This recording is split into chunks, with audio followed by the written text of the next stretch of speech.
நமசிவாயா. இது 2024 கேட்டிருக்க ஒரு ஜேஇ கேள்வி.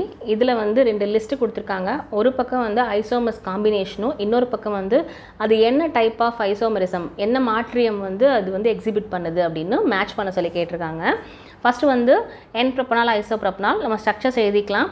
என் ப்ரொப்பனால்னா 3 கார்பனில் C1 கூட OH அட்டாச் ஆயிருக்க மாதிரி வரும், இங்கே எழுதியிருக்க மாதிரி.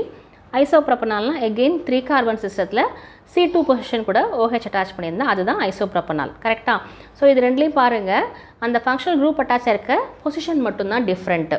அதனால் இது வந்து இட அமைவு மாற்றம், அதாவது பொசிஷன் ஐசோமர். கரெக்டாக?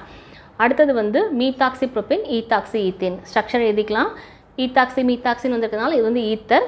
இந்த ஃபங்க்ஷனல் குரூப் இங்கே இருக்குன்னா 2 பக்கமும் இருக்கிற அல்கைல் குரூப் தான் வந்து சேஞ்சாக இருக்குது. அதனால் இது வந்து இணை மாற்றியம் ஆர் மெட்டாமஸ்.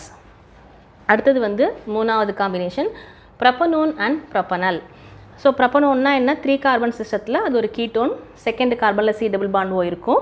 அதே வந்து ப்ரொப்பனல்னா 3 கார்பன் சிஸ்டத்தில் கடைசியாக ஒரு அல்டிஹைட் இருக்கும். ஸோ இது ரெண்டும் பார்த்தோன்னா இங்கே ஒரு கீட்டோன், இங்கே ஒரு அல்டிஹைடு. ஸோ இது வந்து வினை தொகுதியே மாறி இருக்குது. சேம் மாலிகுலர் ஃபார்முலாவில் வினை தொகுதியே மாறி இருக்குது. அதனால் இது வினை தொகுதி மாற்றம் எக்ஸிபிட் பண்ணுது. 4th காம்பினேஷன் பார்த்தோன்னா நியோபென்டேன் ஐசோபென்டேன். ஸோ நியோபென்டேன்னா இதுதான் ஸ்ட்ரக்சர், ஐசோபென்டேன்னா இதுதான் ஸ்ட்ரக்சர். நீங்கள் வந்து உங்களுக்கு தெரிஞ்சிருக்கணும் இது, அப்போ தான் இந்த கொஸ்டினை ஆன்சர் பண்ண முடியும்.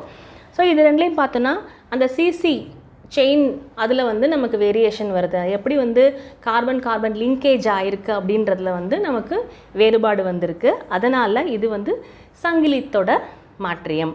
ஸோ இப்போது நம்ம 4 கரெக்டாக எழுதிட்டோம். அதுக்கான ஆன்சர் கரெக்டாக இங்கே நம்ம மேட்ச் பண்ணணும். ஏக்கு வந்து 3, பிக்கு வந்து 1, சிக்கு வந்து 4, டிக்கு வந்து 2. ஸோ இது வந்து எந்த ஆப்ஷனில் இருக்குதுன்னு நீங்கள் பொறுமையாக செக் பண்ணணும். ஸோ ஆன்சர் ஆப்ஷன் டி தான். அவ்வளோதான். உங்களுக்கு ஏதாவது டவுட் இருந்ததுன்னா காமெண்ட் செக்ஷனில் போஸ்ட் பண்ணுங்கள். Stay connected. Until then, happy learning.